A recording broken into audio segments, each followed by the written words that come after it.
about mine. Your first experience with boys was? With boys, so obviously it started. I was in the art block. Yeah. Got locked in a closet. No. With UK, like what are some of your first with that? Do you want me to talk about mine before saying you feel more comfortable? No, I'm comfortable. Yeah. So I did. Here I go on one of my stories.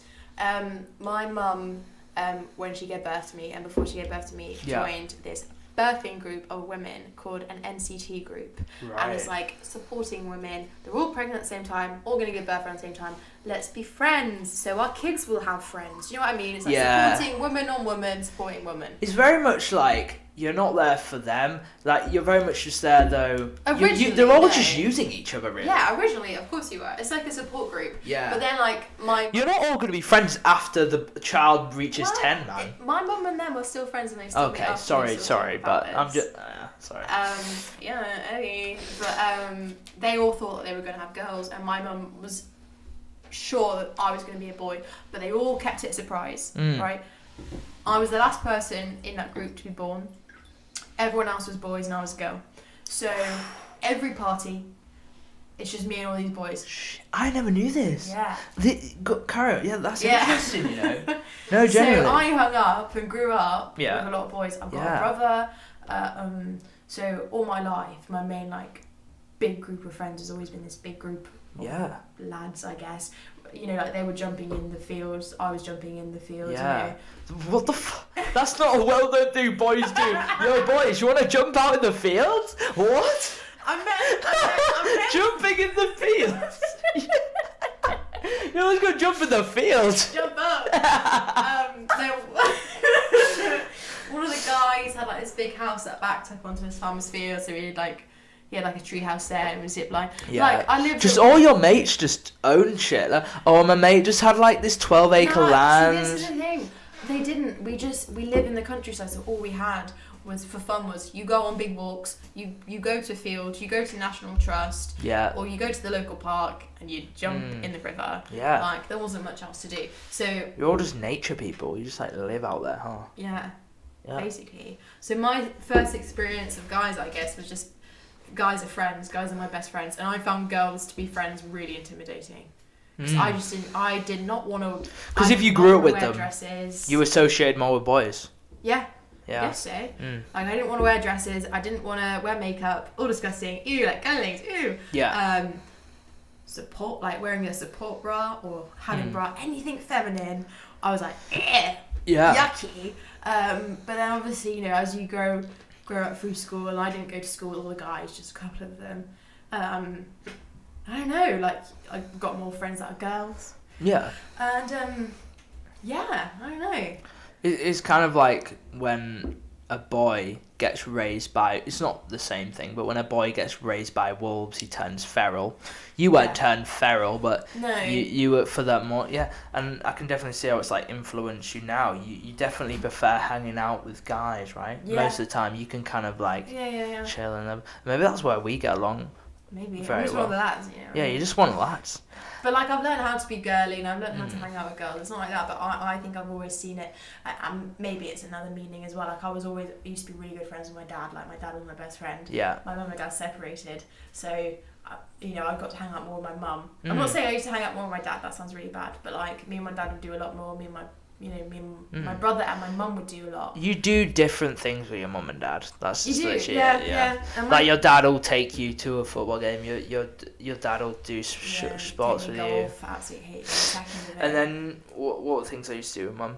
My mum used to just take me on errands and stuff. I'd go. There was always this thing. She's like, "Oh, do you want to go knicker shopping?" Well, I was like, "Definitely not." But she just wanted me to hate the experience. She was like, "Oh, I'm gonna go pick out a bra and stuff." But she wasn't. But she just wanted me to hate it before going on it.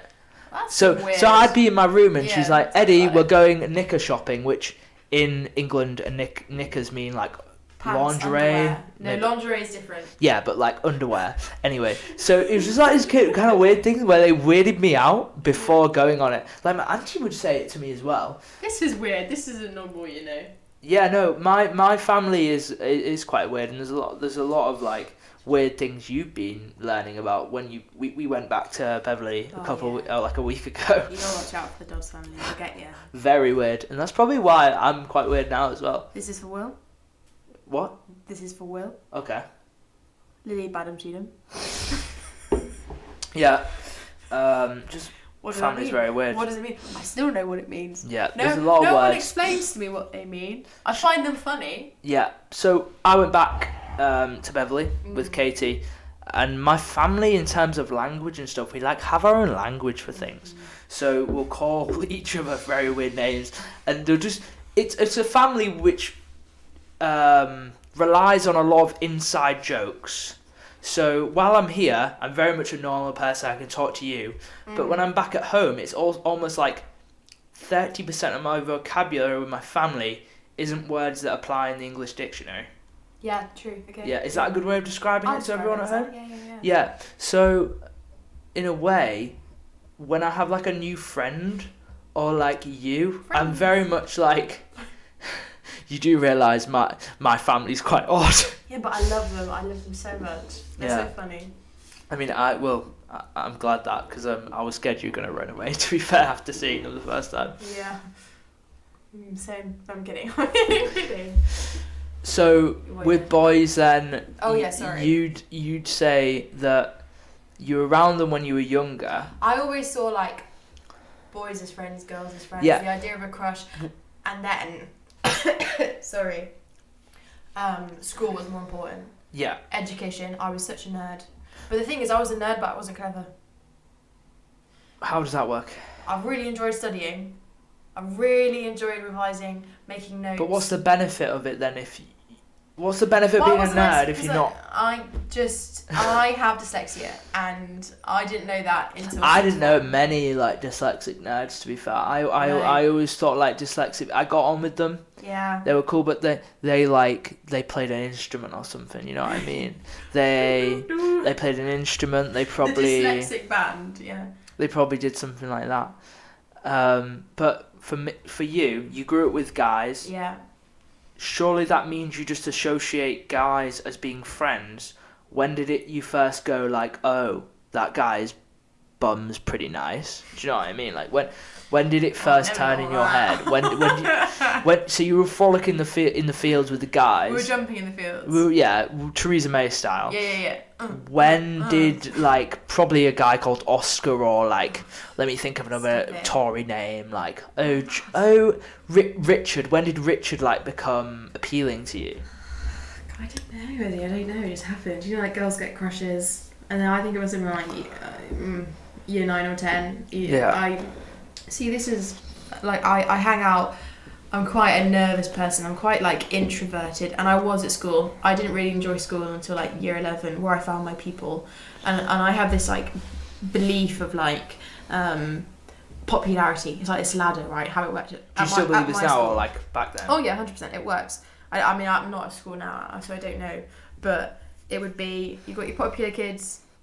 Yeah. But no one likes them apart from themselves, so they put themselves there, and then you have like the nerdy kids, and everyone thinks, oh. No one really likes them because they're too smart, they're too good. And then you just have the middle kids. We're not smart and we're not popular and we just float about. And I thought I'm a floater because I could float with the popular kids in drama. And drama, that's why I love drama. Cause you were like the social, like you just absorbed it all. You went around to everyone. Yeah. But only like one person at a time. Yeah. Like big groups was terrifying.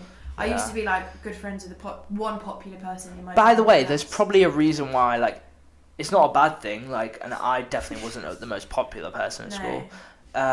Why those people were nerds and why those people were there, like. You just get categorized. I don't think. Yeah, I think you can look back, but like while I was at school, I wasn't going, oh, what category am I in? Maybe you went to an all boys school, so it's different now. I think. I did. Maybe, but I'm pretty sure it's like similar. We still had like basically if you were on the football team, you were cool. If you were on the football team, it's like in primary school. If you're the fastest runner or you're the tallest kid, I would. Everyone